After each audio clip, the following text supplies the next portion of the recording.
The world of handmade business can be tough when trying to monetize what you love. We've got truth bombs and motivation to help you find your way through. Passion to profit, let's start today, 'cause the world needs what you create. Tune in right now, it's your shot to learn how to be a handmade boss. Hi everyone, and welcome back to the How to Be a Handmade Boss podcast. So, before we get into today's stuff, trigger warning, because I know that a lot of you might not want to listen to a podcast about burnout, about mental health stuff. So just like a trigger warning here that if you are going through something, or maybe you're feeling like you don't really want to listen to Steph say all this stuff, then that's fine. You can totally skip this one.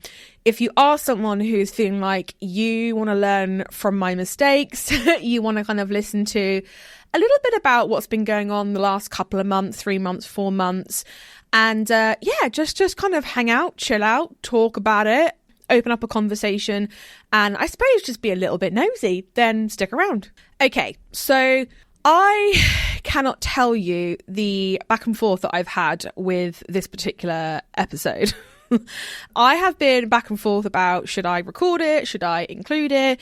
There's been parts of me that's been thinking, people don't really want to hear this, and I'm supposed to be the coach. I'm supposed to be the leader, I suppose. I'm supposed to be this person that kind of reassures everybody and says everything is hunky-dory all the time. I'm afraid it's not hunky-dory all the time, right? I mean, obvious, I know. But I am really kind of leaning into this holistic side of running a business, starting a business, growing a business, and looking at and really diving into not just the strategy. I am personally really, really, really freaking good at strategizing, at really helping people to get their businesses to grow. I mean, if you've been with me for a while, if you've been on the Handmade Boss's website, you've seen the Wall of Fame, you've heard me interview people, you know that I am really good at that. That is my calling. It's my genius zone. That is where I really excel. Okay. And I know that about myself. But the other problem with that is that sometimes I can be very much like go, pile on. And as much as sometimes you guys feel overwhelmed, imagine what it's like in my head. Okay. So I've been really trying to lean into, you know what? Yes, the strategies are fabulous, but there is also, that's 50% of the journey. There's also a whole bunch of other stuff behind the scenes, things like your mental wellness, things like nourishing and moving your body. There's like a whole other thing going on behind this, okay? We are not machines, we are not computers.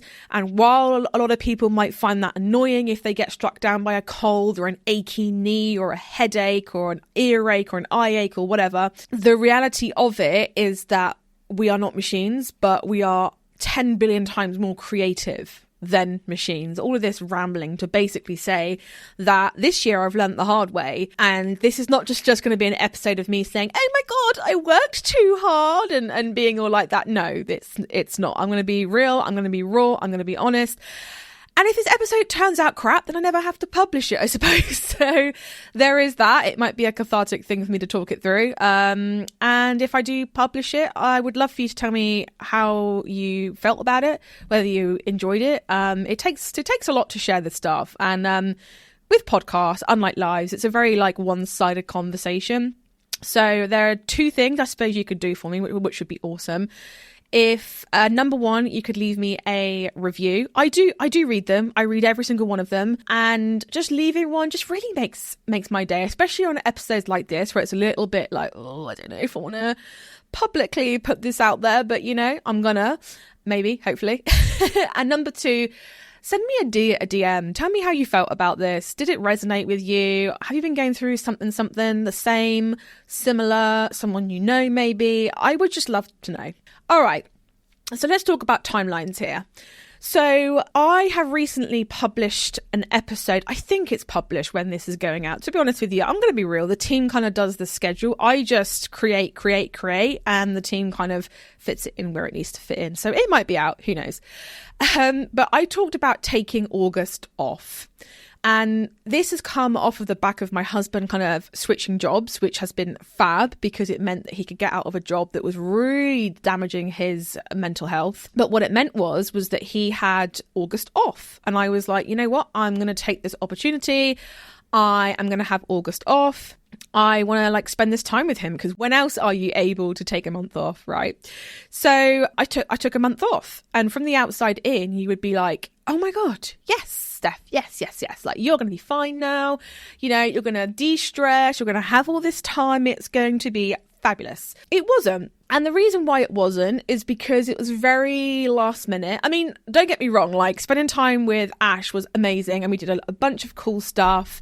We did a lot to the house. It was very much time well spent. But from a business point of view, it was all kind of last minute. It was all kind of rush. And as you can imagine, it was all sort of, okay, we have to move and juggle and just change things around, right? So that happened, which was fine. It was something that we had to all kind of deal with. And it was kind of one of those things where I was like, team, are you sure you're okay if I go? And they're like, yes, go, you're fine. The kids were off. It was all very quiet. The summer for us is very, very chill. And it was fine. Fast forward to around about, I would say kind of September time, and things started to unravel a little bit in terms of my own mental health. So I am at the moment, or I was constantly go. Although I give myself Wednesdays and Thursdays off, if you are a bit of a high achiever like me, giving yourself 2 days off a week when you've got stuff you need to do and stuff has been left from Monday, Tuesday or Friday, and you're kind of thinking, oh my God, I need to catch up on this. You don't ever really take Wednesday and Thursday off. Now, not only that, but I don't have a personal phone and a work phone. It's something that I have thought about doing. I'm not really sure whether it's worthwhile doing or not. And hey, if you've done that, let me know. Send me a DM and tell me if it's worked for you and whatever. But for me, it's I'm always active in the team group chat, always answering voice notes. I'm always checking in with the groups. I'm always on Instagram, checking in, making sure everyone's okay. And this is kind of been a pattern that has played out in my life for the longest time. I don't know about you guys, but certainly for me as a woman, I went to an all-girls school. I was always kind of taught to be the good girl. I was always taught to be a good student, to make sure that everyone else's needs is put before my own.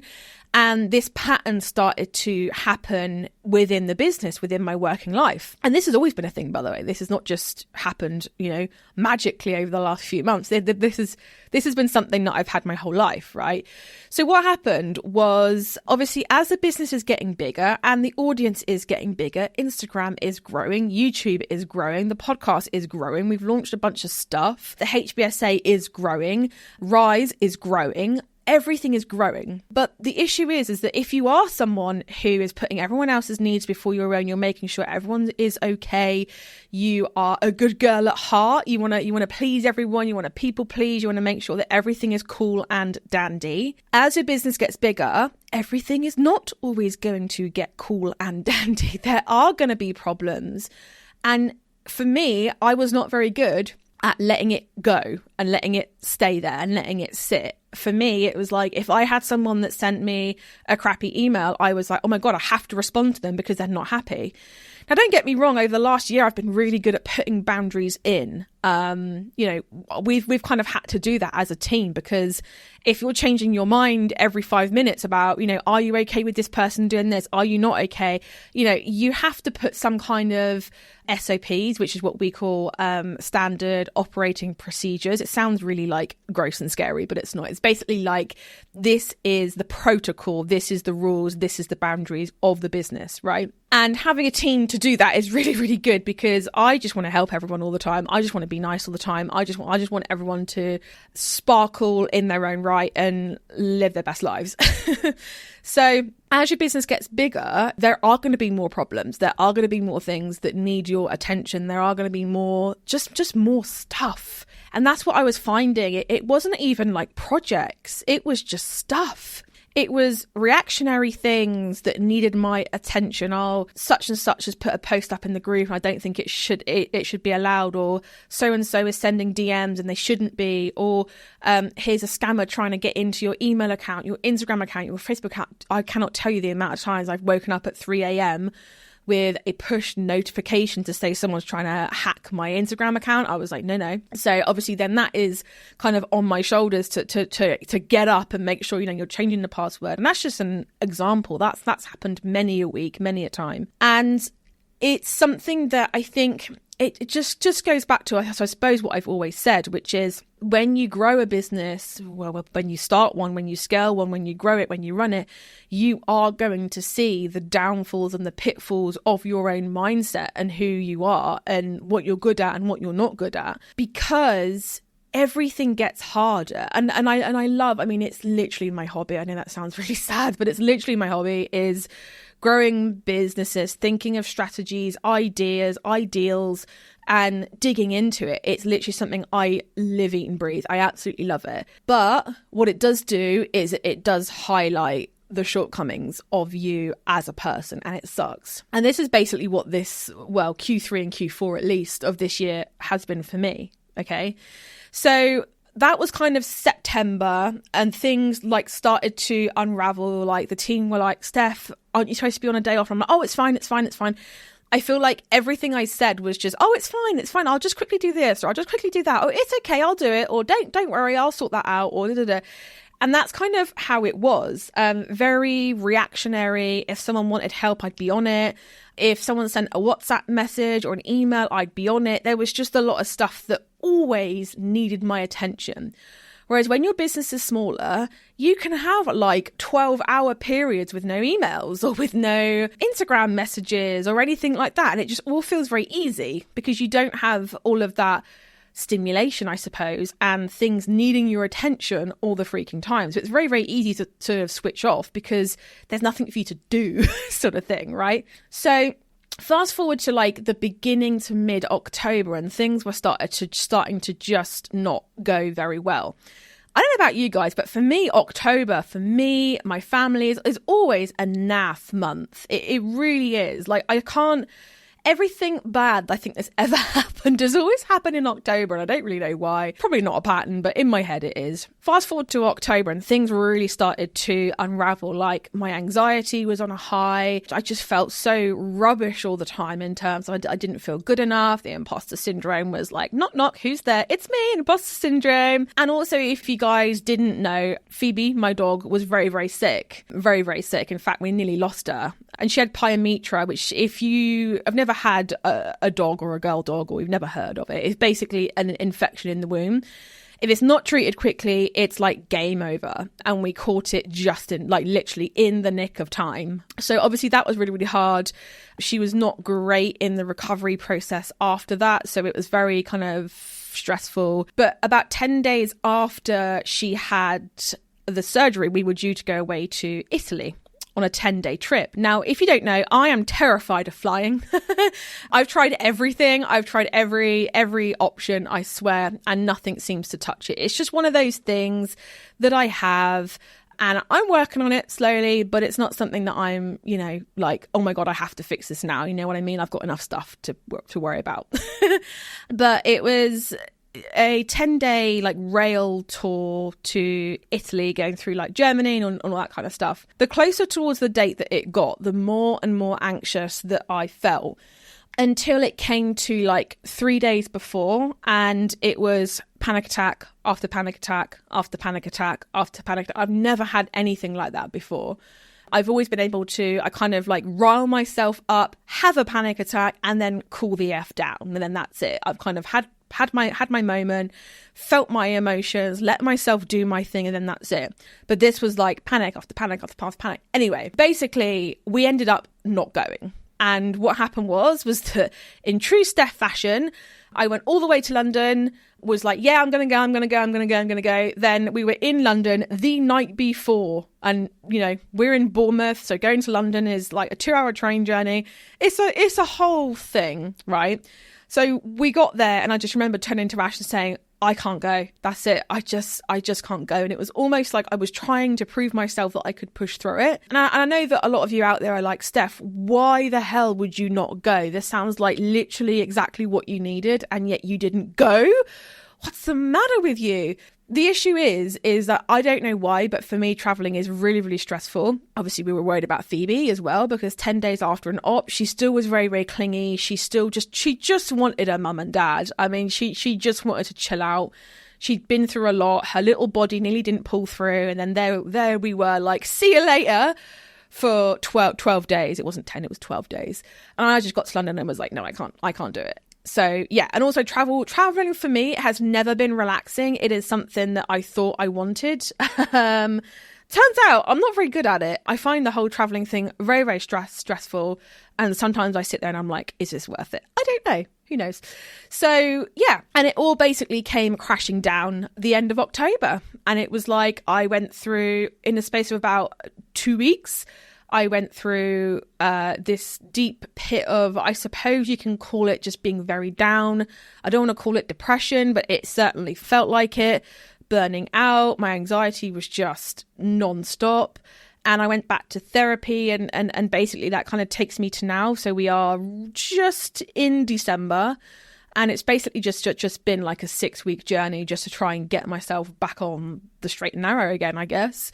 But what I really wanted to talk to you about today, and I know I've just spent like 15 minutes chatting about a load of nothing, but it's really, I just felt like you guys needed the backstory to be able to kind of understand a little bit as to where I am now.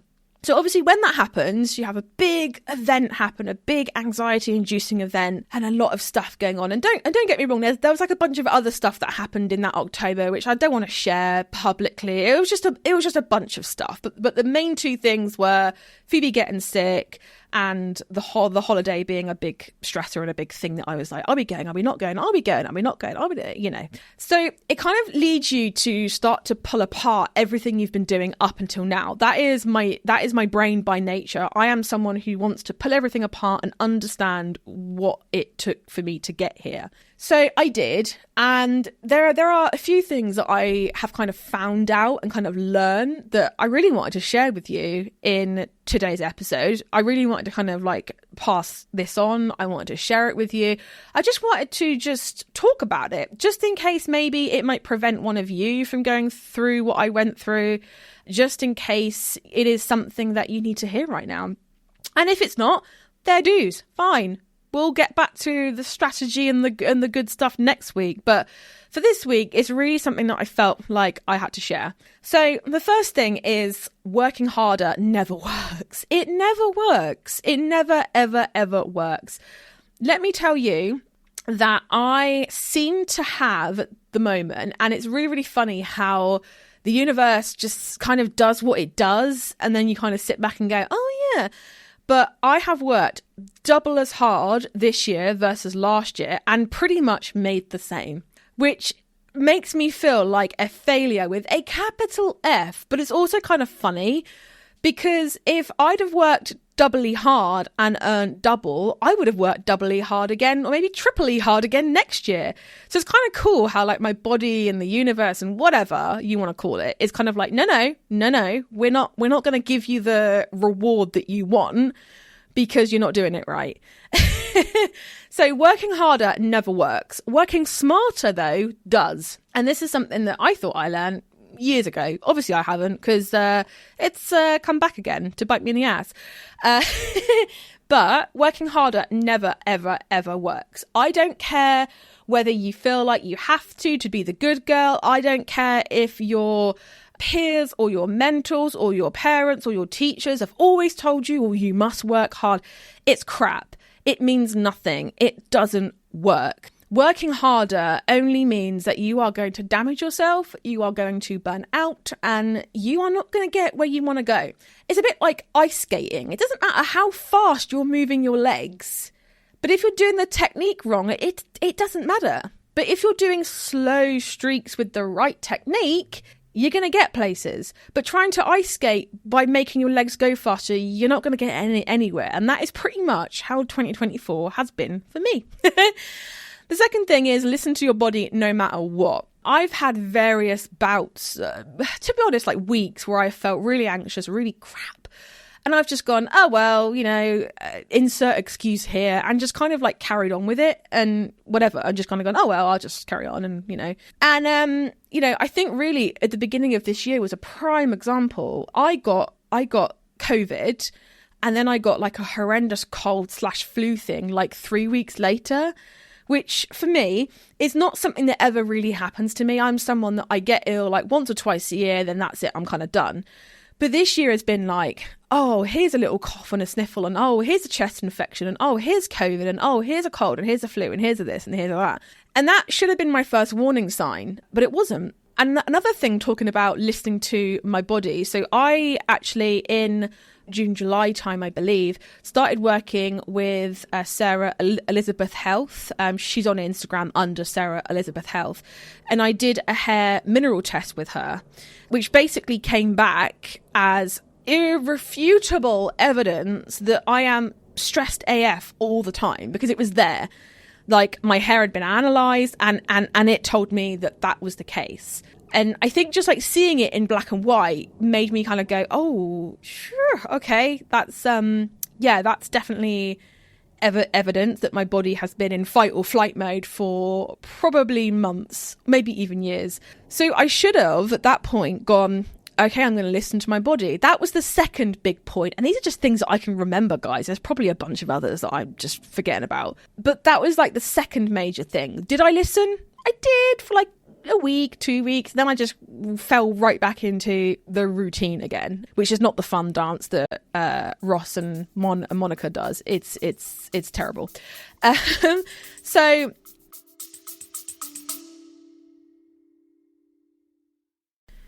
hey bosses, I am interrupting your episode because if you struggle with social media, I have something free for you to attend that's going to help you. So between the 13th to the 17th of January 2024, I am hosting a marketing critique week. So Monday to Friday, every single day at 1 p.m. UK time, I'm going to be going live to critique some of your marketing channels. Okay. So I've popped the link for that, and it is a Google form. You simply fill that out and I will go live on Instagram and in the Facebook group and possibly critique your marketing platforms, your channels, whatever. Okay. Now, not only that, we are also going to be celebrating the opening of our Handmade Bosses social media sidekick, or SMS for short. Now, this is going to be a membership that gives you your social media specifically for handmade business owners done for you each and every month. It's super, super easy to use. It's a very calm and serene way to do social media that is effective, but also doesn't leave you questioning everything. It is scroll stopping content. It's applicable month to month. It is totally beginner friendly. And as a matter of fact, we actually do have a beginner guide to social media within there. And it's also going to enable you to get consistent, post on the regular, nurture your customers and build your social media following. So if that sounds good, and it's literally less than a fancy Starbucks hot chocolate every single week, to join the waitlist for SMS, all you need to do is go to handmadebosses.com/SMS waitlist, all one word, handmadebosses.com/SMS waitlist. The link for that will be in the show notes below. Now, also join us for the Marketing Critique Week coming up as well. Don't forget, 13th to the 17th of January, be there or be square, boss. Then, obviously, we fast forward to September, October, when my body was like, no, you've not listened. That's it. We are going to strike thee down. And it did. So listen to your body no matter what. It's really, really important. If you don't listen to those first little warning signs, those first little niggles in your head that's kind of saying, oh, you know what, I'm not feeling great. Don't ignore it. Because if you do, it's going to just ruin your year. Take it from me. Trusting your own intuition over other people's expertise. Oh, this year's been a juicy one. So at the beginning of the year, I had to let go a team member in a quite a spectacular fashion. No one that you guys knew of, but it was just very like, okay, a lot of stuff happened, a lot of unfairness from that person. And it just really just made me go, I just don't want to trust people like that again. And it wasn't just me, it was a whole group of us. And we all sort of felt a bit like, okay, this is not right. That's it really. That's all I really care to say about that. I don't want to waste my energy, but that's exactly it. You don't want to trust your energy, trusting other people over your own intuition. And that's exactly what I did and pretty much have been doing this entire year. Send this email here, do a post like this, do a reel like this, do a live like this, do a launch like this, do this. And if it doesn't feel good to you, don't do it. There's no point. Because even if it works, you're not going to want to do it again because it makes you feel like crap. So don't do it, right? The next thing is taking time off won't work if you're coming back to a crap show, which is what August was to me.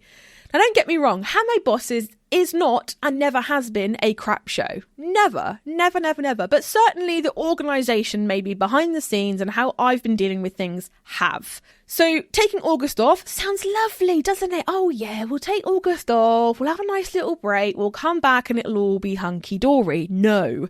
Mama Steph says no. If you're coming back to a crap show, you are coming back to a crap show. It doesn't matter if you take 17 years off. If you come back and it's going to be a crap show, it's going to be a crap show. So fix it. Don't ignore it. Don't avoid it. Don't look the other way when there's stuff going on that needs your attention.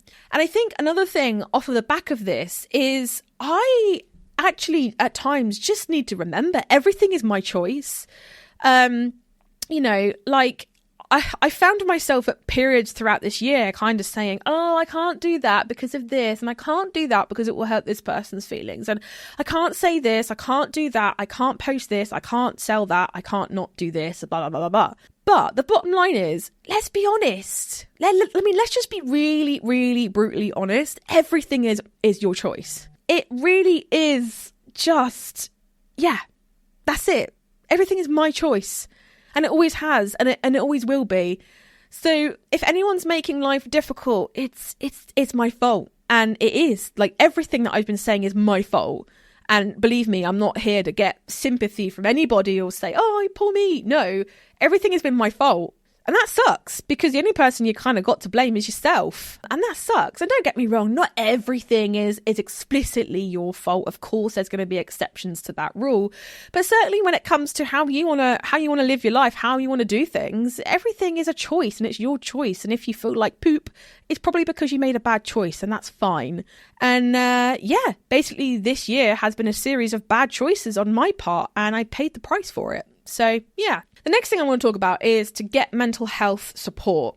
So I am in the process at the moment of getting diagnosed officially with ADHD, which, as you know, is a lengthy and expensive process, especially if you go private, because you don't want to wait 5 years to have it done. So, and I know that I'm extremely privileged to be able to pay privately to do it. But for me at this moment in time, I kind of had no choice, because I just had to know, all the things that I've been feeling and thinking. I just really wanted to know what it was, and just at least have a foundational place for me and my brain to get on speaking terms again. So that's what I'm doing right now. And it does make a lot of sense. Like, even the therapist that I've spoken to has kind of said, yeah, there's like a 90% chance that you are. So, and the thing is that if you are someone like me who helps a lot of people, who a lot of people lean on you, you need someone to lean on yourself. And this is something that I sort of ignored and was just like, oh, it'll be fine, it'll be fine, it'll be fine, it'll be fine, it'll be fine, it'll be fine. But I think, and I'm someone who does truly believe that everyone needs some kind of mental health support or help. Whether that be therapy, whether that be talking to a lifelong friend, whether that be calling Samaritans, it doesn't matter what it is. I just think everyone needs that help and support, and to be able to share this stuff. And it took me a while to like actually sort of believe that for myself, you know, on a kind of thinking level. I was like, yeah, that sounds good. Yes, I think everyone should. But yes, when you're putting it into practice for yourself, sometimes you're like, no, I'll be all right. No, I'll be all right. Yeah, I'll be all right. And then until you're not, and then you're thinking, okay, I'm not okay. And it's okay not to be okay. It's okay for you to say, you know what, guys, I'm feeling naff today. Like, I'm not feeling myself. And I have shared a little bit of that. And I suppose this whole podcast episode is me kind of saying that. But yeah, I think it's okay to show up and say, I'm not feeling myself, and that's okay. I'm still showing up. I'm still doing this, but I'm just not showing up as my most shiniest self. And the other thing as well, as you can imagine, being a coach, you do get a lot of people that lean on you, and it's what I was built for. Like, I love it so much. There's nothing I love more than getting off of a one-to-one call or a coaching call or a co-working session or a Telegram session and just being like, yes, we broke walls down today. We made progress. We did all of this good stuff. There's nothing I love more than doing that. It feeds me. But although it feeds me, it also hurts me as well, because, you know, you're doing 2 or 3 or 4 of those a day. You get to the end of the month and you're like, oh, God damn, I want to lean on someone too, you know? And I know, like, the obvious choice is, oh, Steph, what about your husband? What about your friends? But when they're going through stuff and you're a people pleaser, you don't want to burden people with your stuff. So you just kind of keep it hidden, keep it swallowed down, and until it can't anymore. And then you end up October Steph. Also, the next thing is to get rid of what's not working. If you got to burn it down, burn it down. I used to be someone who was so against quitting and so against being like, no, don't quit, we can fix it. But you know what? Sometimes you just need to burn it down and start again. Now, I'm not saying I've done this, because I haven't, but it is something that I have considered. At one point or another, I have kind of gone, you know what? I'm going to burn this arm of the business down. I don't like it. I'm going to burn it down. I'm going to self-destruct the F out of it, and it's going to feel great. And it's probably not what a coach would tell me to do, but I'm going to freaking do it anyway. Get rid of what's not working. I don't care if you think you should do it. I don't care if a coach has told you to do it. I don't care if the last YouTube Etsy guru with a clickbait thumbnail and title has told you need to do it, or else they're going to come find you and pour water on your head. Don't do it. Get rid of what's not working, because it will never work. I don't care how much time you think you need to give it, or, you know, how prepared you think you need to be before you do it. Just don't do it, because it's going to suck. The next thing is something that was a massive aha moment quite recently, actually, because after kind of going through all of this, I then started to look at, okay, I've come out the other side of this now. I'm feeling better. I'm feeling a lot more aligned. But it being the end of the year and all that, we are thinking about goals. We are thinking about next year. And I kind of looked at my dream board and was like, you know what? I need to reassess this. And a method that I found that I really, really love, and I think this is a major game changer for me, is a lot of us will pursue things, car, house, holiday, more sales, more social media following, whatever, in the hopes that effectively we will feel a certain way, happy, joyful, accomplished, proud, whatever. It's the wrong way round. It sounds really dumb and simple, doesn't it? But it's the wrong way round. We need to be pursuing the feeling and then seeing what physical things we need to do, be, have, get for us to feel that way. I know, right? It seems really bizarre, and you're probably sat there like, what? I don't really get that. So let me just explain it a different way. So for me, I am someone who has wanted an upgraded car. My car is 12 years old. It's on its way out. It's done like 80,000 miles. For literally 2 years, I've been looking and looking and looking and looking. And don't get me wrong, I have found things, but I've always found an excuse not to buy it for one reason or another. So there's obviously something around me having a car that's just not been aligned. And I couldn't tell you what it was, but there was just something, and I don't know really what it was, you know? So for me buying an upgraded car is not going to make me feel freedom, joyful, happy. What I should be doing is saying to myself, I want to feel free, joyful, happy. What sorts of things do I need to do to support me in feeling that way? So maybe it's not a freaking Mercedes or a BMW, because let's be honest, I've had cars like that before and they always end up costing me the earth. So it's not very free when you have a MOT bill of like 800 quid that you're having to find, right? So it all kind of makes sense. When I started to break it down like that, that was what my intuition and my body was trying to tell me. And that was, no, Steph, we don't want to buy that. We actually want to buy something that makes us feel happy, makes us feel joyful, and makes us feel free. And this car is not that.